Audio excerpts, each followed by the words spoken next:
What's up, everybody? It's Logan here, and today we're going to talk about vapor pressure deficit, why it's important to you, and I'll just start out by boiling it down real simple. What vapor pressure deficit is essentially your target temperature and humidity. At a set temperature, there will be a target humidity you want to shoot for, or vice versa, and so you can manipulate one of these variables, and as long as you can control one of them, you'll be able to get the target VPD that you need. I'll talk more about why this is important, but in essence, that's the most important bit. All right, 1 minute into the video, you've already got what you really need to know. Understanding why it's important and kind of the mechanisms that VPD drives is cool, and I'm still going to talk about it, at least to the best of my ability. But if you take away one thing from this video, take away that VPD is what you want to reference. There are VPD charts. I'll put one on the screen here so that you can see. Reference this to know, am I at the temperature and humidity that I should be for the stage of growth that I'm in? Let's dive a little bit deeper. Vapor pressure deficit is the deficit or difference between the amount of moisture currently in the air and the amount of moisture the air could potentially hold. This directly relates to how your plant breathes. Think of it as breathing. On the leaves of your cannabis plant, and I imagine most plants, there's tiny little holes called stomatas. You've probably heard the term if you've Googled, about cannabis. It comes up. But what the stomata is, think of it kind of like a little mouth. Okay, it opens and closes. It opens to take in carbon dioxide to drive photosynthesis, but also to release water vapor through the stomata. And it's kind of like evaporation draws it out. If the VPD is too high, this would mean that it's a very dry, kind of arid environment. The plant's going to close its stomatas to try not to release too much of its moisture content, as try and preserve the water that it has. Well, this is a problem because now it's also not getting carbon dioxide, driving that photosynthesis, and it's slowing your growth. And it's stressing the plant out. The plant's not happy. Conversely, if the VPD is too low, it's very wet and kind of like muggy in the air for the plant. The plant's also going to close its stomatas to try not to oversaturate with vapor, because it will actually take in water vapor through those stomatas. Think of like a foliar feeding application when you spray the leaves. It's taking that in through the stomatas. This is why it's important to stay within the target range of VPD and how it can dramatically increase your growth if you're not currently in target VPD ranges. By getting there, you're going to see explosive growth in comparison. A good analogy I've read just recently is, think about weather as it relates to you as a human. If it's too dry, you can become dehydrated. If it's hot and muggy, you'll become sweaty and gross. Just like for the plant, it's the same thing. The plant wants to be comfortable. It wants to be in this target VPD range where it is comfortable. And if it's not in that, it's going to feel like you would in the 105-degree heat on a summer day, at 2 p.m., or it's going to feel like it's in a rainforest, just muggy and gross. And either way, you wouldn't be happy, your plant wouldn't be happy. That's what VPD is and why it's important, at least partially. Now, there's more to VPD than just being comfortable for the plant. The evaporation that happens, the water vapor released from these stomatas, drives transpiration. Transpiration is how your plant gets nutrients from its roots and water, importantly, through the rest of the plant. Okay, it's very important. This is how I think would be a good visual example to illustrate transpiration. Imagine you have a straw and you're drinking it out of, you're drinking something with a straw. When you suck on the top of the straw, liquid comes in through the bottom. The same exact thing is happening with your plant's leaves. When evaporation sucks water out of those stomatas, it's pulling on the bottom and drawing in some liquid, some water, or whatever, solution you have it in. And along with that water is coming nutrients for your plant to divvy up and use. I recently read a cool little tidbit. Something like 95% of the water your plant takes up is lost to evaporation or transpiration. It's evaporated through those stomatas. So that's pretty cool.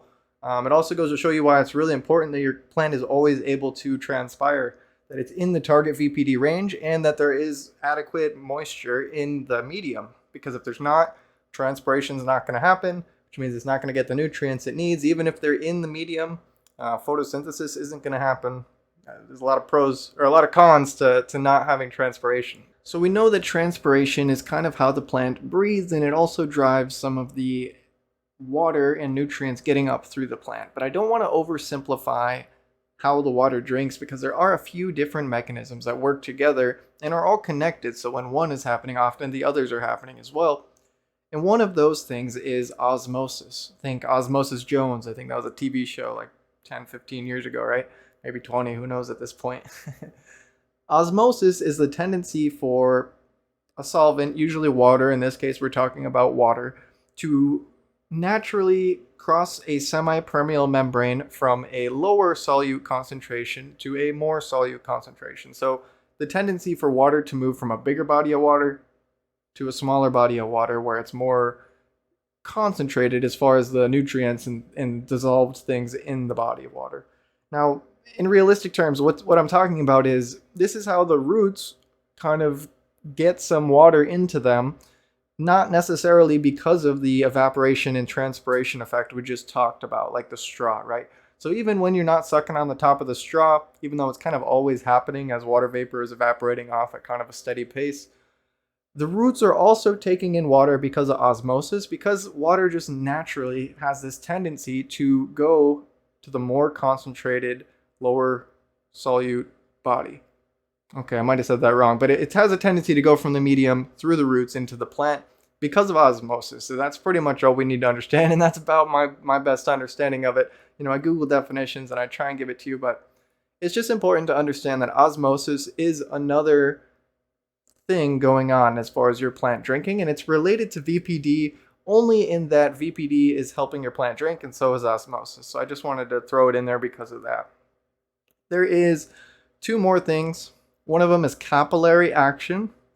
What this is the tendency for water or something like water to kind of bounce against edges when it's in a tube, like a test tube or a straw, or your plant's main stalk, which is kind of like a big straw, has a tendency to go up it because of capillary action. A good example of this is when you dip a paper towel into a body of water, the water climbs that paper towel despite there being gravity, right? This is really interesting. Just a weird, I guess you'd call it a physics thing, but this is what also helps get the water from the roots, which maybe it's taken in through transpiration and osmosis, to the rest of the plant. This capillary action gives it the energy it needs without like actually having constant sucking force enough to fight gravity and pull it up. This assists it, overpowering gravity, and gets that water to where it needs to be. So that is another thing that goes into your plant drinking. This video is mostly about VPD, but VPD is directly related to how your plant breathes and drinks. So I figured we'd just cover some of these other topics, give you a little bit of a knowledge dump, and then you can always look these terms up in the future if you have a question about them, or drop a question for me and I'll reiterate them. I won't pretend that I know these like set in stone all the time. I learn a lot more by making these videos for you guys. But don't feel bad if, tomorrow you wake up and you ask yourself, what is osmosis? What is transpiration? What is capillary action? And you can't just spew off some definitions, right? I won't feel bad like I've done a bad job, and you shouldn't feel bad like you didn't pay attention, because it just takes some repetition and looking them up several times, seeing real world examples before it really clicks. There's one more thing that we'll talk about. All right, I thought there was another term that we were going to talk about. I was wrong. But there is something else we can talk about. So I'm going to tell you, how do you measure your VPD? Obviously, you need to measure temperature and humidity because we know it's a relationship between those two things. But let me show you something that really simplifies this. It gives us some really cool data and also doesn't cost that much. It's just awesome. So let me just show you real quick. I'll show you. It's right behind me.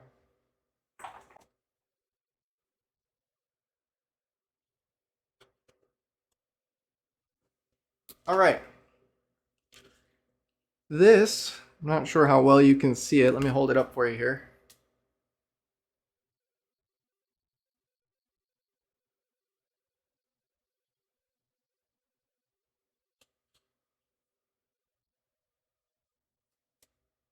This is a Govee Bluetooth humidistat.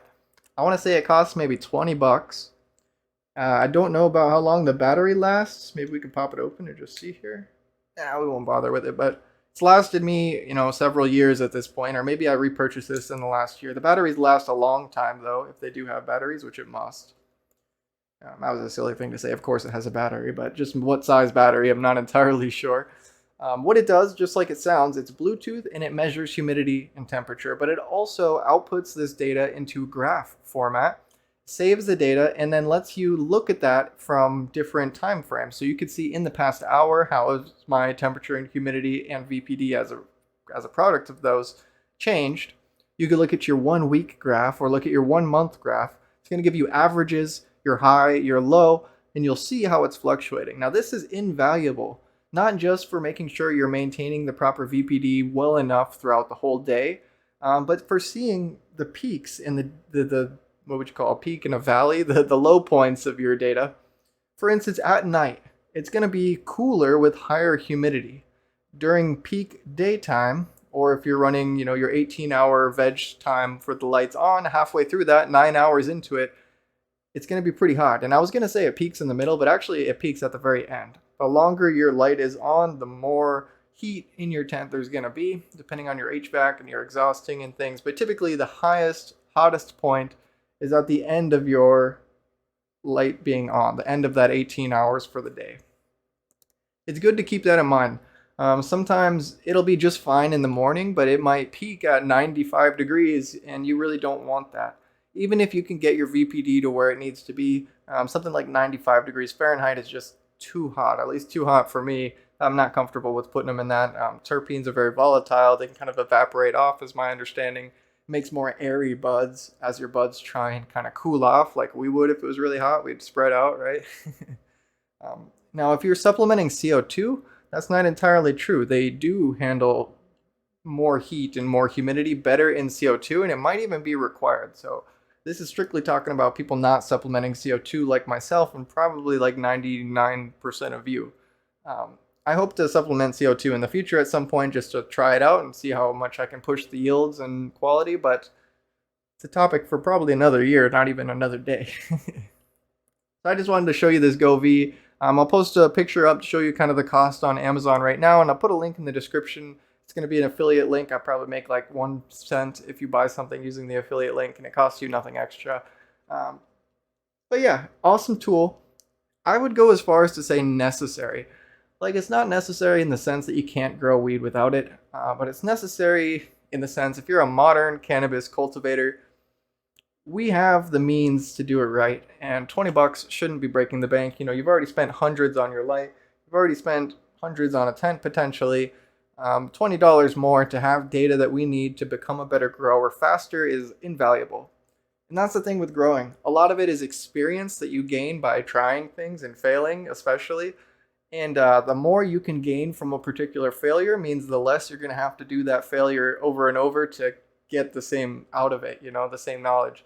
So data is invaluable. If you wrote down everything that you did for a grow, and I suggest that you do, it's difficult to keep up with. I'm realistic about it. But when you do have a problem, you have everything you need to know what the issue was. Even 5 years from now, when you look at that same journal and go, oh yeah, look, I had these problems because I fed too much at this point, or I shouldn't have been waiting this long between waterings. I'm sure it was too dry. Maybe you're measuring with a potentiometer or something like that, the water content in the soil. More data means you learn faster, and learning faster means you get better product, more product faster. It's just a win-win-win-win. So pick yourself up. It doesn't have to be GoV. I don't care for the brand in particular, but this is what I find when I look them up. So probably a GoV hydrometer. Bluetooth. All right, to wrap it up here, guys, I'll just give you a sneak peek. This is a 3x3 VivoSun tent. Let me get the logo in there. The kitties like to sit up top. In here I've got two 15-gallon pots, fabric pots. I wish I would have gone larger. I'm trying out an organic living soil style. I haven't, popped any cannabis seeds. This is just cover crop, which is part of the no-till growing method that I'm following. The idea being that having constant photosynthesis in your soil is an essential part of soil health. The photosynthesis is creating exudate through the roots, essentially kind of a sugary carbohydrate byproduct of the photosynthesis that attracts the enzymes and the microorganisms, which I guess really it's attracting microorganisms, your microbes, and those are putting off enzymes to eat the exudate, but it's keeping all the good stuff alive and increasing them over time. You know, it's making them better. It's not just maintaining them, but it's literally making your soil better by having photosynthesis constantly going. So this is a 12 seed cover crop blend from Build a Soil. Just about everything I'll use here is going to be Build a Soil products, but this trial run is just to try out the method of growing, and then I'm going to be mixing my own soil, sourcing it locally. If you're Minnesota growers, I'm hoping to find some really good sources that I can share with you guys, and we can even, you know, help out a local producer, whether it's peat moss or whether it's worm compost, if we find a vermiculture location, or maybe I'll scale up and provide for some of you guys as well, because I'm hoping to get into vermiculture, which is worm casting production. There's actually some worms in here I put in as well, some red wigglers. The soil is Build a Soil 3.0. I just wanted to kind of show you because I peek my head in here and feel it like 7 times a day because I just love growing things and it's beautiful. Having cover crop, I like the idea a lot. Just something to look at and feel and touch, even though you probably shouldn't when it comes to keeping the plants healthy and happy. It's looking really good. I can't say anything really about it just yet, except for that I'm extremely excited. The idea with the living soil, a no-till style like this, is that you reuse the soil.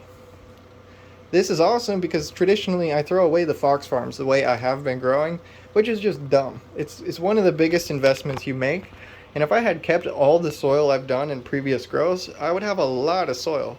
I did a 5x10 with 10 5-gallon pots. That would have been 50 gallons of soil.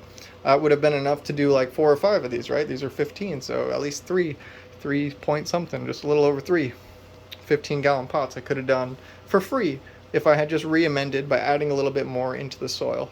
And that's one of the benefits of having a cover crop, is when this gets a little taller, like maybe this tall, I'll just chop it all down, drop it on the soil, and it will become kind of a green compost over time. The worms in the soil will decompose this, and it'll add the nutrients that it used to grow back into the soil.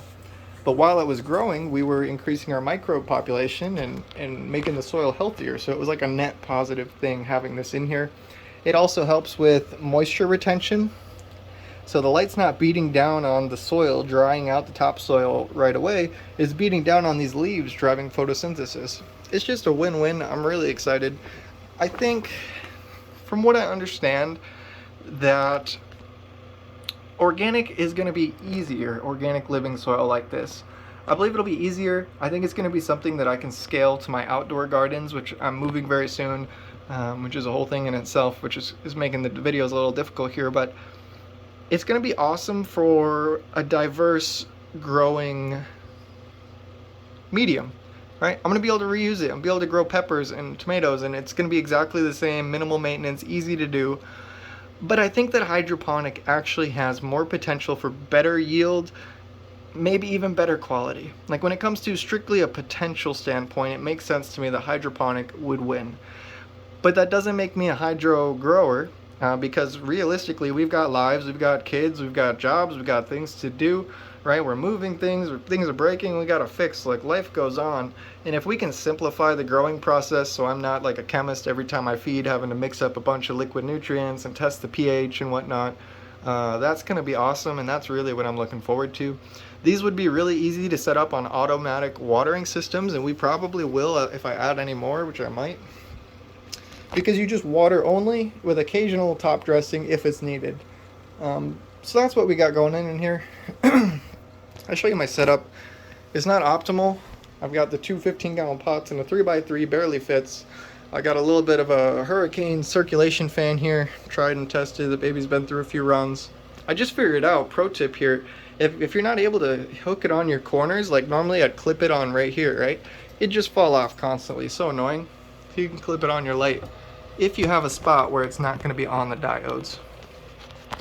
This is an HLG 600 R spec, beautiful light. In the choosing a grow light video, we found that there are some better alternatives, but this one refurbished on sale is not too bad for the price for what you get. It's way too big for a 3x3, but it's what I had available at the moment. Then you can see I just jury-rigged some little tiny like 4-inch exhaust fan for veg, and that's all you need. That's all you need. It doesn't need to be complicated. I've got a little bit of a window shaker here for air conditioning. I turned it off because it's loud for the video, but because I have the air conditioning, that means I can control the temperature. That means I don't need to control the humidity. Now, ideally you control both, but I don't need to in this setup, and I'm still getting my target VPD, everything's happy, and that's what we got. Alright, so I hope you guys have a great rest of your day. Drop a comment, like, subscribe if you like this video, and if you want to see more. Very soon is August 1st. Let me look. Today is the 25th of July. There's 31 days in July, so we are 1 week from the day of recording this from legalization. How cool is that? Alright, peace out guys. Another video coming this week. I'll see you then.